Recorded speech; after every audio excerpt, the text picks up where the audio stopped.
ನಮಸ್ಕಾರ ವೀಕ್ಷಕರೇ, Raghu Educare and public information YouTube ಚಾನೆಲ್ಗೆ ಮತ್ತೊಮ್ಮೆ ಸ್ವಾಗತ.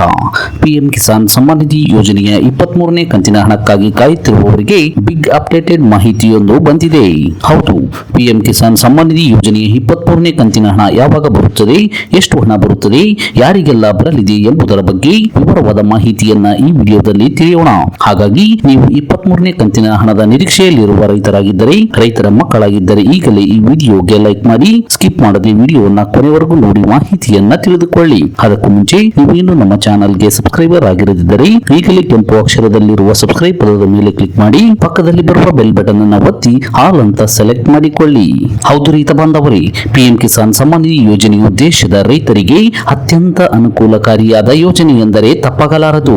ದೇಶದ ಕೋಟ್ಯಾಂತರ ರೈತರಿಗೆ ಈ ಯೋಜನೆಯ ಲಾಭ ಸಿಗುತ್ತಿದೆ. 10 ಕೋಟಿಗೂ ಹೆಚ್ಚು ರೈತರು ಪ್ರತಿ ವರ್ಷ 3 ಸಮಾನ ಕಂತುಗಳಲ್ಲಿ ಒಟ್ಟು 6,000 ರೂಪಾಯಿಗಳ ಹಣವನ್ನು ನೇರವಾಗಿ ತಮ್ಮ ಬ್ಯಾಂಕ್ ಖಾತೆಗೆ ಡಿಬಿಟಿ ವ್ಯವಸ್ಥೆಯ ಮೂಲಕ ಪಡೆದುಕೊಳ್ಳುತ್ತಿದ್ದಾರೆ. ಇತ್ತೀಚೆಗೆ ಅಂದರೆ 2026ರ ಮಾರ್ಚ್ 13ನೇ ತಾರೀಕಿನಂದು ಪ್ರಧಾನಮಂತ್ರಿ ನರೇಂದ್ರ ಮೋದಿ ಅವರು ಪಿಎಂ ಕಿಸಾನ್ ಸಮ್ಮಾನ್ ನಿಧಿ ಯೋಜನೆಯ 22ನೇ ಕಂತಿನ ಹಣವನ್ನು ಬಿಡುಗಡೆ ಮಾಡಿದ್ದಾರೆ. ಇದೀಗ ಎಲ್ಲಾ ರೈತರು 23ನೇ ಕಂತಿನ ಹಣ ಯಾವಾಗ ಬರುತ್ತದೆ ಎಂದು ಕಾಯುತ್ತಿದ್ದಾರೆ. ಪ್ರತಿ 4 ತಿಂಗಳಿಗೊಮ್ಮೆ ರೈತರ ಬ್ಯಾಂಕ್ ಖಾತೆಗೆ 2,000 ರೂಪಾಯಿನಂತೆ ಹಣವನ್ನು ಹಾಕಲಾಗುತ್ತಿದೆ. 22ನೇ ಕಂತಿನ ಹಣವು ಮಾರ್ಚ್ 13ರಂದು ಬಿಡುಗಡೆಯಾಗಿದ್ದು, 23ನೇ ಕಂತಿನ ಹಣವು ಏಪ್ರಿಲ್ ನಿಂದ ಜುಲೈ ತಿಂಗಳ ನಡುವೆ ಬಿಡುಗಡೆಯಾಗಲಿದೆ. ಮಾರ್ಚ್ ನಲ್ಲಿ 22ನೇ ಕಂತಿನ ಹಣ ಬಿಡುಗಡೆಯಾಗಿರುವುದರಿಂದ 23ನೇ ಕಂತಿನ ಹಣವು ಮೇ ಕೊನೆಯ ವಾರ ಅಥವಾ ಜೂನ್ ಮೊದಲ ವಾರದಲ್ಲಿ ಬಿಡುಗಡೆಯಾಗುವ ಸಾಧ್ಯತೆ ಇದೆ ಎಂದು ಹೇಳಲಾಗುತ್ತಿದೆ. ಇರಾನ್ ಮತ್ತು ಅಮೆರಿಕ ಯುದ್ಧದಿಂದಾಗಿ ರಸಗೊಬ್ಬರ ದರ ಏರಿಕೆಯಾಗಿರುವುದರಿಂದ ಈ ಬಾರಿ ಕೇಂದ್ರ ಸರ್ಕಾರವು ರೈತರಿಗೆ ಅನುಕೂಲವಾಗುವ ನಿಟ್ಟಿನಲ್ಲಿ ಬೇಗನೆ 23ನೇ ಕಂತಿನ ಹಣವನ್ನು ಬಿಡುಗಡೆ ಮಾಡುವ ಸಾಧ್ಯತೆ ಇದೆ ಎಂದು ಹೇಳಲಾಗುತ್ತಿದೆ.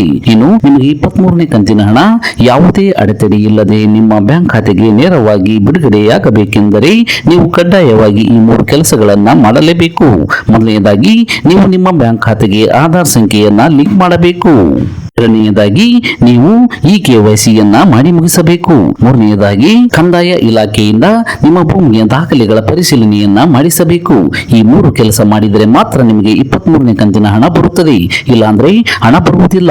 ಈ ಹಿಂದಿನ 20ನೇ, 21ನೇ ಹಾಗೂ 22ನೇ ಕಂತಿನ ಹಣ ನಿಮಗೆ ಬಂದಿಲ್ಲ ಅಂದ್ರೆ ಈ 3 ಕಾರಣಗಳಿಂದಾಗಿ ಯಾವುದಾದರೂ ಒಂದು ಕೆಲಸ ಮಾಡಿಲ್ಲದಿರುವುದರಿಂದ ಹಣ ಬಂದಿರುವುದಿಲ್ಲ. ಆದ್ದರಿಂದ ರೈತರು ಈ 3 ಕೆಲಸಗಳನ್ನ ಮಾಡಿ ಮುಗಿಸಿದರೆ ಮಾತ್ರ ಅವರಿಗೆ 23ನೇ ಕಂತಿನ ಹಣ ಮೇ ಕೊನೆಯ ವಾರ ಅಥವಾ ಜೂನ್ ಮೊದಲ ವಾರದಲ್ಲಿ ಬಿಡುಗಡೆಯಾಗಬಹುದಾಗಿದೆ.